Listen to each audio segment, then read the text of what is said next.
S, ತುಮಕೂರಿನಲ್ಲಿ ಬೆಂಕಿ ಬಿರುಗಾಳಿ ಕಾರ್ಯಕ್ರಮಕ್ಕೆ ಸ್ವಾಗತ. ನಾನು ನಿಮ್ಮ ಅರುಣ್ ಬಡ್ಗೇರ್. ಕಲ್ಪತರ ನಾಡು ತುಮಕೂರಿನಲ್ಲಿ ತೆಂಗಿನ ಎಳ್ನೀರನ್ನ ಕುಡಿದಾಗ ಎಷ್ಟು ಸ್ವೀಟ್ ಆಗಿರುತ್ತೋ ರಾಜಕೀಯನೂ ಅಷ್ಟೇ ಸ್ವೀಟು ಅನ್ಕೊಂಡಿದ್ವಿ. ಬಟ್ ಈ ಬಾರಿ ತುಂಬಾ ಖಾರವಾಗಿದೆ.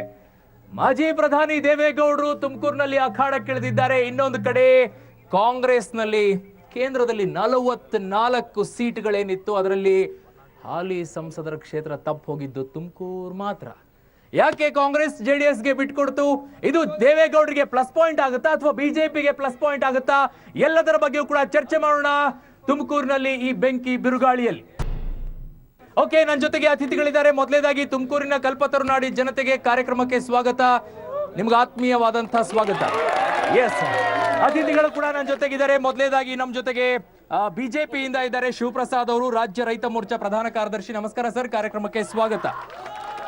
ಇನ್ನು ನಮ್ಮ ಜೊತೆಗೆ ಕಾಂಗ್ರೆಸ್ ನಿಂದ ನಿರಂಜನ್ ಅವರು ಇದ್ದಾರೆ, ವಕ್ತಾರರು. ನಮಸ್ಕಾರ ಸರ್, ಕಾರ್ಯಕ್ರಮಕ್ಕೆ ಸ್ವಾಗತ. ಇನ್ನು ಜೆಡಿಎಸ್ ಇಂದ ನಮ್ಮ ಜೊತೆಗೆ ಬೆಳ್ಳಿ ಲೋಕೇಶ್ ಅವರು ಇದ್ದಾರೆ, ನಗರಾಧ್ಯಕ್ಷರು. ನಮಸ್ಕಾರ ಸರ್, ಕಾರ್ಯಕ್ರಮಕ್ಕೆ ಸ್ವಾಗತ. ಇನ್ನು ಕಾಂಗ್ರೆಸ್ನ ಬಂಡಾಯ ಮುದ್ದು ಹನುಮೇಗೌಡರ ಫಾಲೋವರ್ ಎಸ್ ರಾಯಚಂದ್ರ ರವಿ ಅವರಿದ್ದಾರೆ. ನಮಸ್ಕಾರ ಸರ್, ಕಾರ್ಯಕ್ರಮಕ್ಕೆ ಸ್ವಾಗತ. ರಾಯಚಂದ್ರ ರವಿಕುಮಾರ್ ಅವರೇ, ಮುದ್ದು ಹನುಮೇಗೌಡರಿಗೆ ಟಿಕೆಟ್ ಅನ್ನ ತಪ್ಪಿಸಿದ್ದಕ್ಕೆ ಕೋಪ, ಅತೃಪ್ತಿ ಏನೂ ಇಲ್ವಾ? ಖಂಡಿತವಾಗ್ಲೂ ಇತ್ತು. ಅದಕ್ಕೋಸ್ಕರನೇ ನಮ್ಮ ಪಕ್ಷದ ವರಿಷ್ಠರ ನಿರ್ಧಾರನ ಖಂಡಿಸಿ ನಾವು ಕಾಂಗ್ರೆಸ್ ಪಕ್ಷದಿಂದ ನಾಮಪತ್ರ ಸಲ್ಲಿಸಿದ್ದು. ನಮ್ಮ ರಾಷ್ಟ್ರೀಯ ಅಧ್ಯಕ್ಷರಾದಂಥ ರಾಹುಲ್ ಗಾಂಧಿ ಅವರು, ವೇಣುಗೋಪಾಲ್, ಸಿದ್ದರಾಮಯ್ಯನವರು ಮತ್ತು ನಮ್ಮ ಪರಮೇಶ್ವರ್ ಸಾಹೇಬರು ಮಾತನಾಡಿ ಮೈತ್ರಿ ಸರ್ಕಾರಕ್ಕೆ ಧಕ್ಕೆ ಆಗುತ್ತೆ, ತುಮಕೂರು ಕ್ಷೇತ್ರದಲ್ಲಿ ಬಂಡಾಯ ಇದ್ರೆ ಎಲ್ಲ ಕಡೆ ಮೈತ್ರಿ ಸರ್ಕಾರ ಅಭ್ಯರ್ಥಿಗೆ ತೊಂದರೆ ಆಗುತ್ತೆ ಅಂತ ನಮ್ಮನ್ನು ಮನವೊಲಿಸಿದ್ರು. ನಾವು ನೋವಿನಿಂದ, ಒಲ್ಲದ ಮನಸ್ಸಿನಿಂದ, ನಮ್ಮಿಂದ ಬೇರೆ ಅಭ್ಯರ್ಥಿಗಳಿಗೆ ತೊಂದರೆ ಆಗಬಾರದು ಕಾರಣದಿಂದ, ಒಲ್ಲದ ಮನಸ್ಸಿನಿಂದ ನಾವು ನಾಮಪತ್ರ ವಾಪಸ್ ಪಡೆದಿದ್ದೀವಿ. ಬೆಳ್ಳಿ ಲೋಕೇಶ್ ಕೇಳಿ ಸರ್, ಮುದ್ದಹನುಮೇಗೌಡರು ಇವತ್ತು ಕಾಂಗ್ರೆಸ್ನ ಸಿಟ್ಟಿಂಗ್ MP ಆಗಿ ಕರ್ತವ್ಯ ನಿರ್ವಹಿಸ್ತಾ ಇದ್ದಾರೆ. ಮುದ್ದಹನುಮೇಗೌಡರು ಮಾಡಿರುವಂತ 5 ವರ್ಷದಲ್ಲಿ ಸಾಧನೆಯನ್ನ ವಿರೋಧ ಪಕ್ಷದಲ್ಲಿ ನಿಂತ್ಕೊಂಡು ಮಾಡಿರುವಂತ ಸಾಧನೆಯನ್ನ ಪರಿಗಣಿಸಿ ನಮ್ಗೆ ಟಿಕೆಟ್ ಕೊಡಬೇಕಾಗಿದೆ ಅಂತ ಕೇಳು ಅವರ ಮನವಿ ತಪ್ಪಲ್ಲ. ಒಲ್ಲದ ಮನಸ್ಸು ಇದ್ದೇ ಇದೆ. ಒಲ್ಲದ ಮನಸ್ಸಿನಿಂದ ತಗೊಂಡಾದ್ರೂ ಕೂಡ ನಮ್ಮ ಜೊತೆ ಸೇರಿ ಚುನಾವಣೆ ಎದುರಿಸ್ತಾ ಇದ್ದಾರೆ. ಬಿಜೆಪಿ ನಮ್ಮ ವಿರೋಧಿ. ಕಾಂಗ್ರೆಸ್ನಿಂದ ನಿರಂಜನ್ ಅವರೇ, ದೇವೇಗೌಡರನ್ನ ಕಾಂಗ್ರೆಸ್ನವರೇ ಸೋಲ್ಸೋಕೆ ಸ್ಕೆಚ್ ಹಾಕೊಂಡಿದ್ದಾರೆ ಅನ್ನೋದು ದೊಡ್ಡ ಮಟ್ಟದಲ್ಲಿ ತುಮಕೂರಿನಲ್ಲಿ ಮಾತಾಡ್ತಾರೆ. ಅವೆಲ್ಲವೂ ನಿಮ್ಮ ಕಲ್ಪನೆ. ಆ ರೀತಿ ಆಗ್ಲಿಕ್ಕೆ ಸಾಧ್ಯ ಇಲ್ಲ.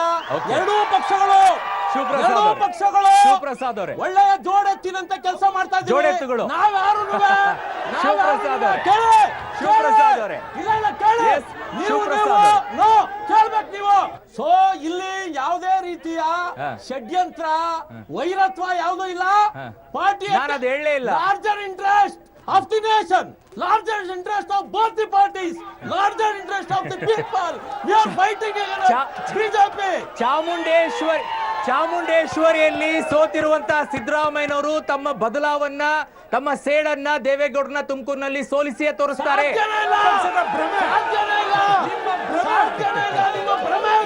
ಶಿವಪ್ರಸಾದ್ ಅವರೇ, ಇವರಿಬ್ಬರ ಈ ದೋಸ್ತಿಗಳು, ಇನ್ನೊಂದ್ ಕಡೆ ಮುದ್ದಹನುಮೇಗೌಡರ ಅಸಮಾಧಾನ ಇತ್ತು ಅನ್ನೋದು ಒಂದು, ಇನ್ನೊಂದ್ ಕಡೆ ಇದೆ ಅಂತ ಹೇಳೋದು, ಇದರ ಮಧ್ಯದಲ್ಲಿ ಬಿಜೆಪಿ ಲಾಭ ಕಾಣ್ತಾ ಇದೆಯಾ? ಅದರಲ್ಲಿ ಗೌಡರ ಗೌಡ ದೇವೇಗೌಡ ಅಂತಂದ್ರು ಸರ್. ಇಡೀ ಅವರು 8 ಸ್ಥಾನ ಕೊಟ್ಟಿದ್ರೆ ಒಂದು ಕ್ಷೇತ್ರಕ್ಕೆ ಅಭ್ಯರ್ಥಿ ಇಳಿದೆ ಕಾಂಗ್ರೆಸ್ ಅವರು ವಾಪಸ್ ಕೊಟ್ಟರು ದೇವೇಗೌಡರು.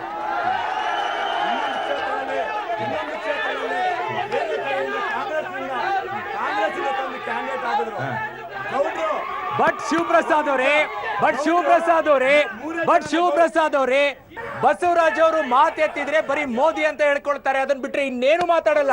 ಬರೀ ಮೋದಿ ಮೋದಿ ಮೋದಿ. 4 ಬಾರಿ ಸಂಸದರಾಗಿ ನೀರಾವರಿ ಹೋರಾಟದ ಬಗ್ಗೆ, ಹೇಮಾವತಿ ಹೋರಾಟದ ಬಗ್ಗೆ ಅವರು ಅತ್ಯಂತ ಅನೇಕ ಹೋರಾಟಗಳನ್ನ ಮಾಡಿ ಇವತ್ತು ಅದನ್ನ ಹೇಳ್ಕೊಳ್ಳಲ್ಲ. ಹೇಳ್ತಾ ಇದೀವಿ. ತುಮಕೂರು ಜಿಲ್ಲೆಯಲ್ಲಿ, ತುಮಕೂರು ಲೋಕಸಭಾ ಕ್ಷೇತ್ರದಲ್ಲಿ ಅಭ್ಯರ್ಥಿ ನನ್ನ 6 ಸಲ ಸ್ಪರ್ಧೆ, 7ನೇ ಸಲ ಸ್ಪರ್ಧೆ, 4 ಬಾರಿ ಗೆದ್ದಿದ್ದೀನಿ, ನನ್ನ ಅಭಿವೃದ್ಧಿಯನ್ನು ನೋಡಿ ಮತ ಕೊಡಿ ಅಂತ ಒಂದು ಸಲನೂ ಮಾತಾಡಿಲ್ಲ ಸರ್. ಬೇರೆ ಪಕ್ಷದಿಂದ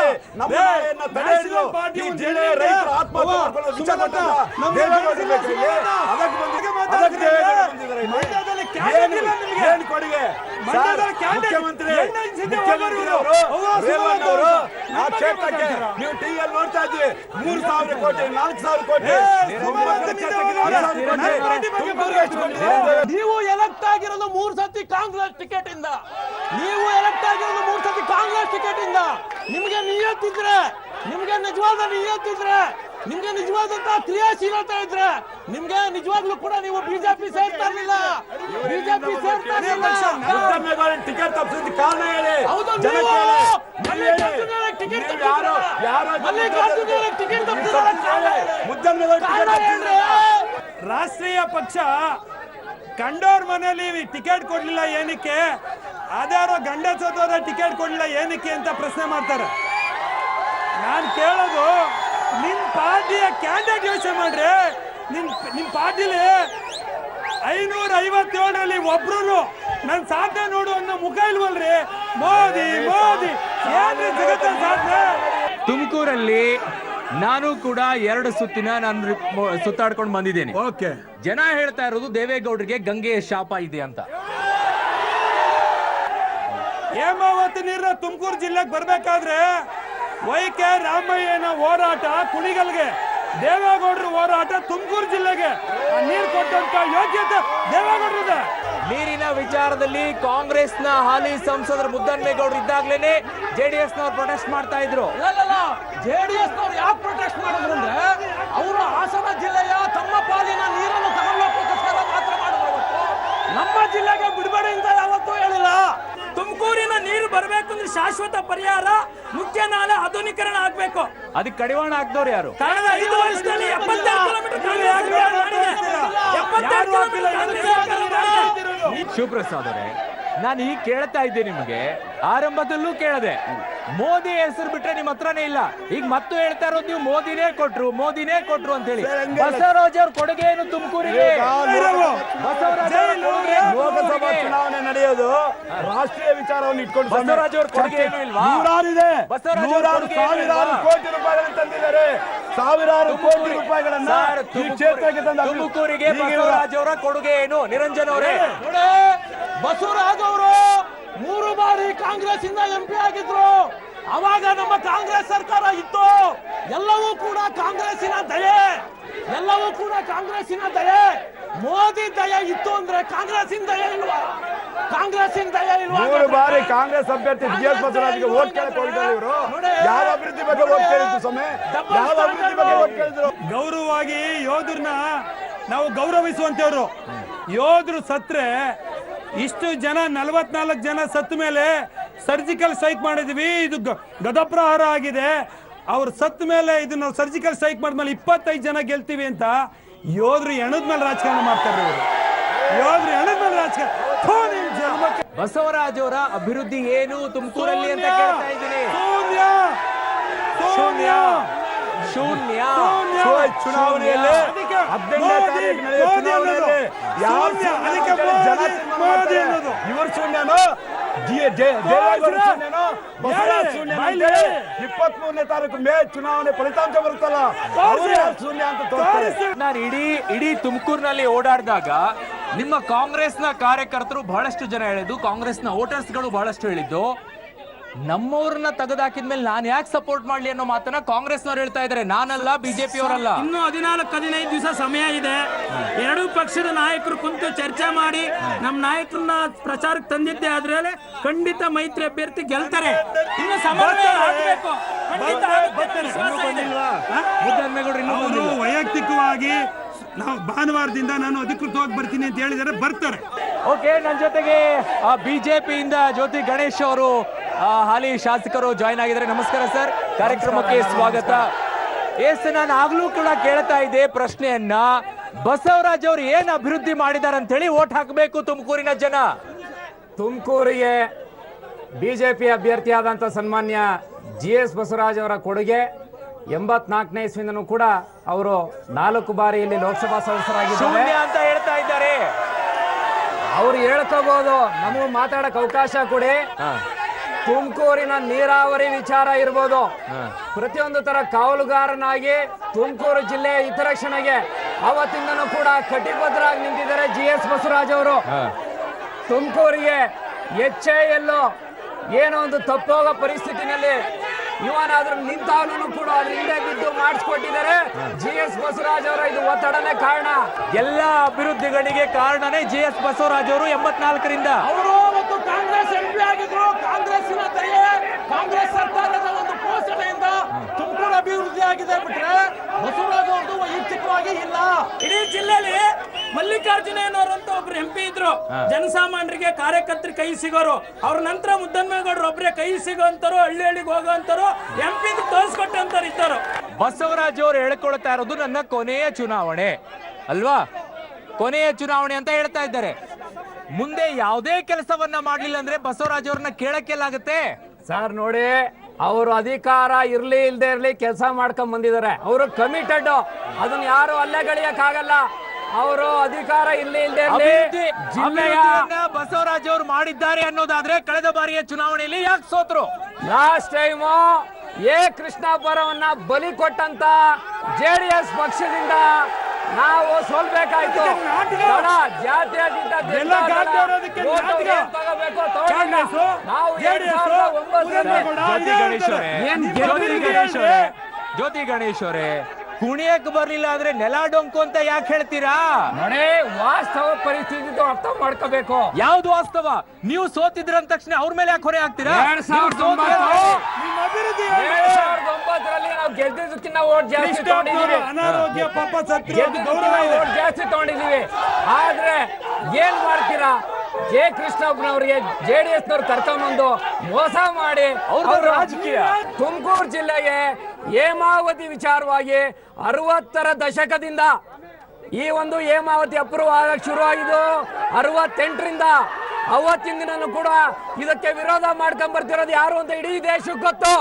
ಇದನ್ನ ಅಪ್ರೂವ್ ಮಾಡಿದವತ್ತು ಈ ವಿರೋಧದಲ್ಲಿ ದೇವೇಗೌಡರ ವಿರೋಧದಲ್ಲೂ ಕೂಡ ಅವತ್ತು ಅಪ್ರೂವ್ ಮಾಡಿದ್ದು ಸನ್ಮಾನ್ಯ ವೀರೇಂದ್ರ ಪಾಟೀಲ್ರು, ದೇವರಾಜ ಅರಸು. ಎಸ್, ನೋಡಿ ಮಿತ್ರು, ಈ ಭಾಗ ಶಾಸಕರು ನಾನು ಗೌರವಿಸ್ತೀನಿ.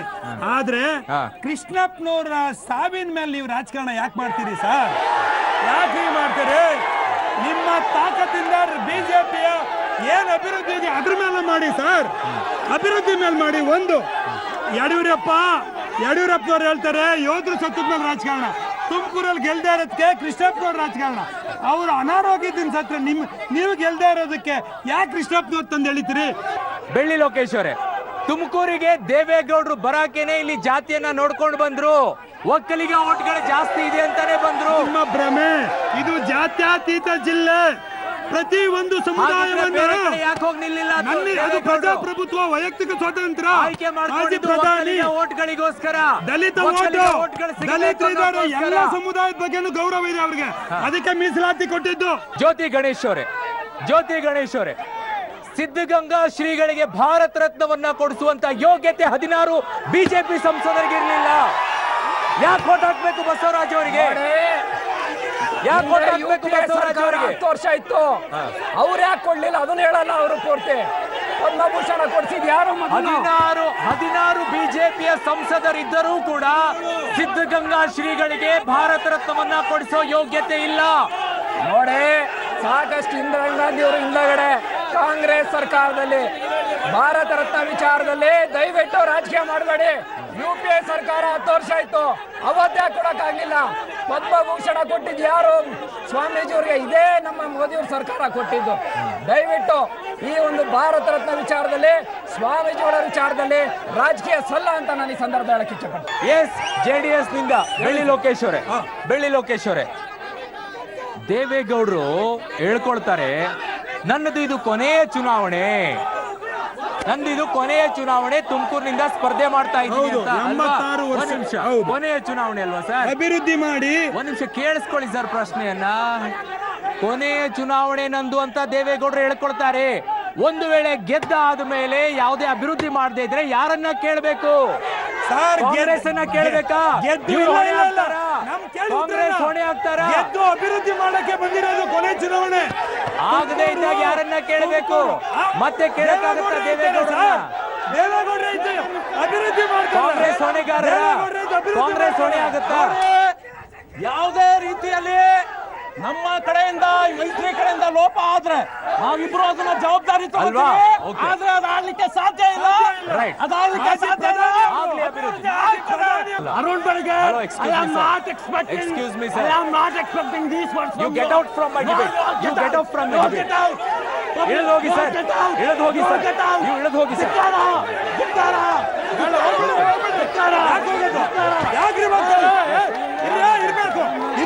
ಇರ್ಬೇಕು ಸರ್, ನಾನು ಜ್ಯೋತಿ ಗಣೇಶ್ ಅವರಿಗೆ ಒಂದೇ ಮಾತು, ನಮ್ಮ ಜ್ಯೋತಿ ಗಣೇಶ್ ಅವರೇ, ನಿಮಗೆ ಪ್ರಶ್ನೆ ಕೇಳ್ತೀನಿ. ಬಸವರಾಜ್ ಅವರು 3 ಸತಿ ಕಾಂಗ್ರೆಸ್ ಪಕ್ಷದಿಂದ ಅಭಿವೃದ್ಧಿ ಗೆದ್ದಿದ್ದವರು. ಆವಾಗ ಮನಮೋಹನ್ ಸಿಂಗ್ ಸರ್ಕಾರದಲ್ಲಿ ಅಭಿವೃದ್ಧಿ ಅವರು ನಮ್ಮ ಕಾಂಗ್ರೆಸ್ ಪಕ್ಷದ ಅನುದಾನದಲ್ಲಿ ಸ್ವಲ್ಪ ತಂದೆ ಅಭಿವೃದ್ಧಿ ಮಾಡಿರೋದು ಹೊರತು ಭಾರತೀಯ ಜನತಾ ಪಕ್ಷದಲ್ಲಿ ಹೋದ್ಮೇಲೆ ಯಾವುದೇ ತುಮಕೂರು ಜಿಲ್ಲೆಗೆ ಅಭಿವೃದ್ಧಿ ಇಲ್ಲ. ಅದ್ರ ಬಗ್ಗೆ ಬಿಜೆಪಿಗೆ ಹೋದ್ಮೇಲೆ ಏನು ಮಾಡಿಲ್ಲ, ಕಾಂಗ್ರೆಸ್ ನಲ್ಲಿ ಇದ್ದಾಗ ಮಾತ್ರ ಅಭಿವೃದ್ಧಿ ಮಾಡಿದ್ದಾರೆ. 2009ರಿಂದ ಬಿಜೆಪಿ ಅಭ್ಯರ್ಥಿಗೆ ಏನಿದ್ದಾರೆ, ಅವಾಗ ಲೋಕಸಭಾ ಸದಸ್ಯರಿದ್ರು, ಅವತ್ತು ಬಿಜೆಪಿಯಿಂದ ಗೆದ್ದಿದ್ರು 2009. ಅದು UPA ಸರ್ಕಾರ ಇರ್ಬೋದು. ಆದ್ರೂ ಕೂಡ ಸರ್ಕಾರದ ಹಿಂದೆ ಬಿದ್ದು ಈ ಒಂದು ಯೋಜನೆಗಳನ್ನ ಅನುಷ್ಠಾನ ಮಾಡುವಲ್ಲಿ ಸ್ವಯಂನಿಂದ ಬಿದ್ದು ಕೆಲಸ ಮಾಡಿಸಿದ್ದಾರೆ. ಈ ಏನು HAL ಇರ್ಬೋದು, ಅದು ದೊಡ್ಡ ದೊಡ್ಡ ಕೆಲಸ. ತುಮಕೂರು UGD 24/7 ಯಾರು ಮಾಡಿಸಿದ್ದು?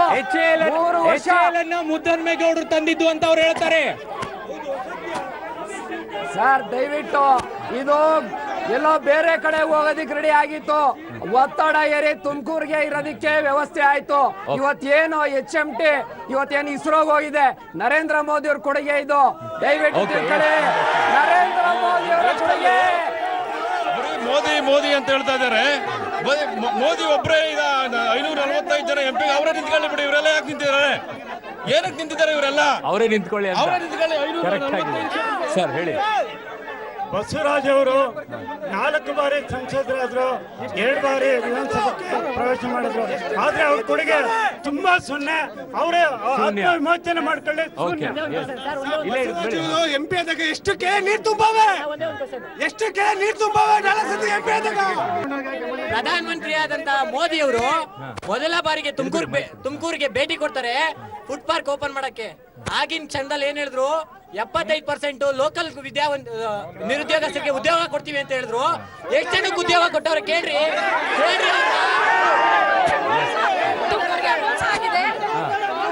ನಮ್ಮ JS ಬಸವರಾಜ್ ಅವ್ರು ಇದ್ದಾಗಲಿ, ಸೋಮಣ್ಣ ಶಿವಣ್ಣ ಅವ್ರು ಇದ್ದಾಗಲಿ ಯಾವುದೇ ಇಂಪ್ರೂವ್ಮೆಂಟ್ ನಮ್ಮ ತುಮಕೂರಿನಲ್ಲಿ ಕಾಣಿಲ್ಲ. ರಫೀಕ್ ಅಹಮದ್ ಅವ್ರು ಬಂದ ಮೇಲೆ ಮತ್ತೆ ನಮ್ಮ ಇವರು ಮುದ್ದನ್ಮೇಗೌಡರು ಇದ್ದಾಗ ಅಭಿವೃದ್ಧಿ ಆಗಿದೆ. ದಯವಿಟ್ಟು ಅದನ್ನ ಬಿಜೆಪಿ ಅವ್ರು ತಿಳ್ಕೋಬೇಕು. ಈ ದೇಶದಲ್ಲಿ ಅತಿ ದೊಡ್ಡ ಭ್ರಷ್ಟಾಚಾರದ ಪಕ್ಷ ಇದ್ರೆ ಅದು ಬಿಜೆಪಿ ಪಕ್ಷ. ಇನ್ನೊಂದು, ಈ ದೇಶದ ಪ್ರಧಾನಮಂತ್ರಿ ಎಲ್ಲರ ಅಕೌಂಟಿಗೂ 15 ಲಕ್ಷ ಹಾಕ್ತಾರೆ. ಸುಳ್ಳು. ಮೋದಿ ಸರ್ಕಾರ ಬಂದ ಮೇಲೆ ಉದ್ಯೋಗ ಸೃಷ್ಟಿಯಾಗಿಲ್ಲ, ನಿರುದ್ಯೋಗ ಸೃಷ್ಟಿಯಾಗಿದೆ. ಬಂಡವಾಳ ಶಾಹಿಗಳ ದೃಷ್ಟಿಯಿಂದ ಅವರಿದ್ದಾರೆ.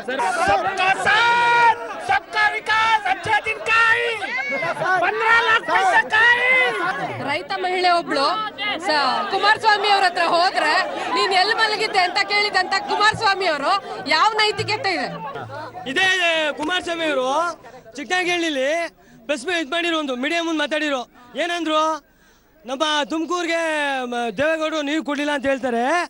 ನಾವು ರೇವಣ್ಣ ಬಿಡ್ತಿಲ್ಲ, ನಾನೇನು ಮಾಡಲಿ, ತುಮಕೂರ ಬಕೆಟ್ ತಗೊಂಬಂದು ಇಲ್ಲ ಅಂತಾರಲ್ಲ. ಮೋದಿ ಮಾಡಿರೋ ಕೆಲಸನ ಇವರು ಇಷ್ಟು ವರ್ಷ ಮಾಡಿದ್ದೆಲ್ಲ ನಿಶ್ಶೇಷವಾಗಿದೆ.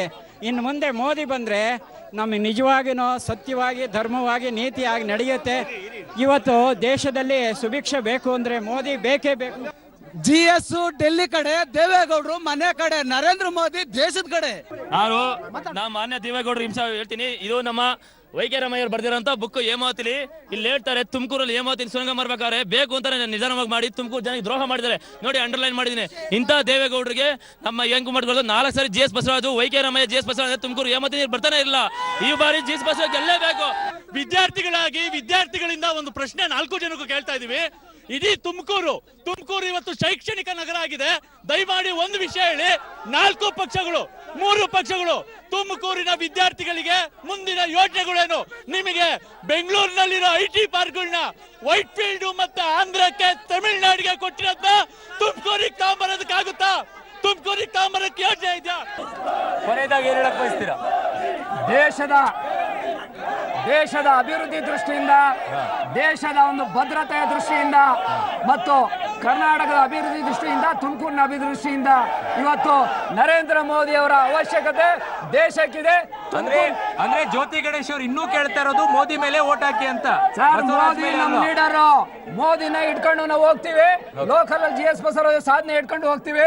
ನರೇಂದ್ರ ಮೋದಿ ಅವರು ಇವತ್ತು ಕೇಂದ್ರ ಬಿಂದು, ಬಿಜೆಪಿ ನರೇಂದ್ರ ಮೋದಿಯಿಂದನೇ ಹೋಗೋದು. ನಿರಂಜನ್ ಅವರೇ ಕೊನೆಯದಾಗಿ ಏನ್ ಹೇಳಕ್ ನೋಡಿ, ಜಾತ್ಯತೀತ ಶಕ್ತಿಗಳು ಒಂದಾಗಬೇಕು, ಜಾತ್ಯತೀತ ಶಕ್ತಿಗಳು ವಿಜೃಂಭಿಸಬೇಕು. ಹೀಗಾಗಿ ನಮ್ಮ ಮೈತ್ರಿ ಪಕ್ಷದ ಅಭ್ಯರ್ಥಿ ದೇವೇಗೌಡರು 5 ಲಕ್ಷಕ್ಕಿಂತ ಹೆಚ್ಚು ಬಹುಮತಗಳಿಂದ ಗೆಲ್ತಾರೆ ಅನ್ನೋ ವಿಶ್ವಾಸ ಇದೆ. Yes, okay. ಕೊನೆಯದಾಗಿ ಏನ್ ಹೇಳ್ತೀರಾ ಸರ್? ಬೆಳ್ಳಿ ಲೋಕೇಶ್ ಅವರೇ. ಜಾತ್ಯತೀತ ಜನತಾದಳದ ಅಭ್ಯರ್ಥಿ ಮಿತ್ರ ಪಕ್ಷದ ಅಭ್ಯರ್ಥಿ ದೇವೇಗೌಡರು 2 ಲಕ್ಷಕ್ಕಿಂತ ಅಧಿಕ ಮತದಲ್ಲಿ ಗೆಲ್ತಾರೆ. ಹೌದು, ಆಯ್ತಾ?